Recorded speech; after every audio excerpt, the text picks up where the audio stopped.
everyone, I'm back with a new reel and my today's reel is about who is Ayan Ahmed Tanveer. He is 19-year-old Maharashtrian guy who was arrested for sexually exploiting 180 minor girls.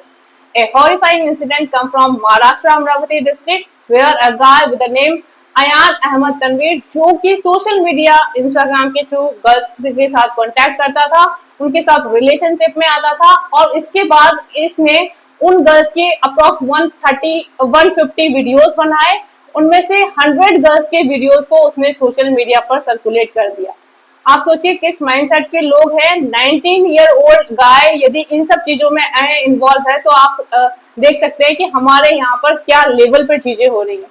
Specially जो इस तरह के mass level पर जो target करते हैं वो इसी माइंडसेट को कैरी करते हैं। उनका मेन पर्पस ही होता है कि किस तरह से ज्यादा लोगों को टारगेट करा जाए, उनको ब्लैकमेल करा जाए और उनको किस तरह से ट्रैप में लाया जाए। स्पेशली गर्ल्स को टारगेट करा जाता है। हमें पहले भी देख चुके हैं कई बार रिलीजन कन्वर्जन में गर्ल्स को टारगेट बनाया जाता है या लड़कियों को ब्लैकमेल करने के लिए उनके वीडियोस बनाकर उनको सोशल मीडिया पे सर्कुलेट करके उनको थ्रेट किया जाता है। इस तरह की चीजें बहुत ही कॉमन हो गई हैं। आप देख लीजिए कि विदाउट कंसर्न उसने उन लड़कियों के वीडियोस बनाए, उनके फोटोग्राफ लिए और उनको सोशल मीडिया पर फैला दिया।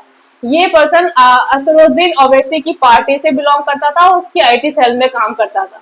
इसके लिए ये चीजें करना बहुत ही स्मार्ट था क्योंकि इसका मेन मोटो ये था कि वो लड़कियों को किस तरह से ट्रैप करे, उनको ब्लैकमेल करे और उससे वो कुछ भी कर सकता है, अच्छा खासा अर्न कर सकता है या कुछ भी कर सकता है।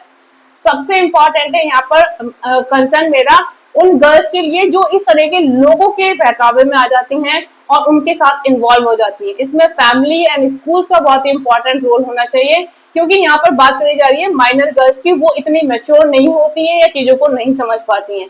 फैमिली एंड स्कूल में चीजों को बहुत ही ढंग से समझाना चाहिए और गर्ल्स को हर किसी पर ट्रस्ट नहीं करना चाहिए। उन्हें अलर्ट वे में अपनी लाइफ स्पेंड करनी चाहिए क्योंकि यदि आज के टाइम में हम देखेंगे तो किस तरह से गर्ल्स को स्पेशली टारगेट बनाया जा रहा है। उनका रिलीजन कन्वर्जन करवा के उनको उनके साथ मिसकंडक्ट करके उनके वीडियोस बना के उनको ब्लैकमेल करके सोशल मीडिया पे उनको ब्लैकमेल करने का थ्रेट देके ये चीजें काफी नेगेटिव होती जा रही है। तो गर्ल्स को कहो एक्स्ट्रा अलर्ट होना होगा, हर किसी पे ट्रस्ट करना नहीं होगा। हर किसी के साथ आप इन्वॉल्व हो रहे हैं, किसी से भी मिलने जा रहे हैं विदाउट फैमिली कंसर्न के या आपसे किसी ने सोशल मीडिया पर मीठी मीठी बातें करी या अच्छी बातें करी, आप उनकी बातों में आ जाते हैं। ये चीजें बहुत ही गलत है और यही चीजें हैं जो कि आपकी लाइफ को कॉम्प्लिकेटेड बना देती हैं।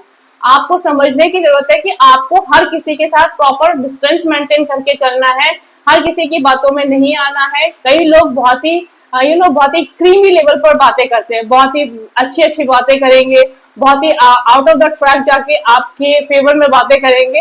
बट आपको वहां पर ही समझ लेना चाहिए कि जो लोग आपके साथ बहुत अच्छे हो रहे हैं या जो आपको एक्स्ट्रा केयर शो कर रहे हैं वो आपके लिए बहुत बड़ा थ्रेट भी क्रिएट कर सकते हैं। तो जब तक आप किसी को अच्छी तरह से जानते नहीं है, अपनी फैमिली के इन्वॉल्व नहीं करते, आप हर किसी से मिलने ना जाएं। और ये चीजें आपके लिए कितनी नेगेटिव हो सकती है फ्यूचर में, ये समझना भी बहुत इंपॉर्टेंट है क्योंकि जो छोटी लड़कियां होती है वो उस चीजों को उस लेवल पर मेच्योरिटी से नहीं ले सकती। इसलिए पेरेंटिंग बहुत अच्छी होनी चाहिए और स्कूल्स में भी इस तरह की एजुकेशन दी जानी चाहिए गर्ल्स को कि उन्हें समझ में आए कि किस तरह की सिचुएशंस क्रिएट हो रही हैं आज के टाइम में। तो जो लोग इन्वॉल्व हैं उनका तो मेन मकसद होता है, उनका तो टारगेट करना होता है, लेकिन सबसे इम्पोर्टेंट रोल उन लोगों का होता है जो अपने आप को इन सर्कमस्टांसेस से बाहर निकाल लेते हैं या स्मार्टली हैंडल कर देते हैं। यदि लड़कियां स्मार्ट होती और ऐसे लोगों की अंगुल में ही नहीं फंसती तो that was the best thing for, ये लोग ऐसी हरकतें कर ही नहीं सकते थे। बट हमारे यहाँ पर सबसे बड़ी प्रॉब्लम ये है कि जो लोग इतने मेच्योर नहीं होते, जो लोग स्मार्टली चीजों को हैंडल नहीं कर पाते, वो इस तरह के ट्रैप में फंस जाते हैं। तो सबसे ज्यादा इंपॉर्टेंट है हमें समझना कि क्या पैटर्न चल रहा है, किस तरह की सिचुएशंस हैं और लड़कियों को एक्स्ट्रा स्मार्ट होने की बहुत जरूरत है। यदि आप स्मार्टली चीजों को मैनेज कर लेंगी, हर किसी पे ट्रस्ट नहीं करेंगी तो डेफिनेटली आप अपने लिए बेटर कर सकती हैं। I really want the people who are involved in such kind of crime, इनके अगेंस्ट में स्ट्रिक्ट एक्शन होने चाहिए और इनके साथ में इतने सीवियर पनिशमेंट होने चाहिए कि ऐसे लोगों को इस तरह के क्राइम करने से पहले 10 बार सोचना पड़े। मतलब हमारे कंट्री की जो जुडिशियल प्रोसेस है वो भी मुझे बहुत ही वीक लगती है क्योंकि जो लोग इतने बड़े बड़े क्राइम करते हैं इनके अगेंस्ट में इतने सीवियर पनिशमेंट होते नहीं है, और ऐसे पनिशमेंट होने चाहिए आई थिंक कि इनको दोबारा करने से पहले 10 बार सोचना पड़े, और दूसरा करने से पहले 10 बार ये सोचे कि देखो उसने ये हरकत करी थी तो उसका ये पनिशमेंट था। जब तक हम इन चीजों को नहीं सीरियसली लेंगे, इस तरह के इंसिडेंट होते रहेंगे, और यदि हमें रियल में कुछ चेंज करना है तो ऐसे लोगों को सीवियर पनिशमेंट दिया जाना चाहिए, so that they can never think to make things complicated for the society. So what you say about this? Suggest me your thought. Bye bye. Have a nice day.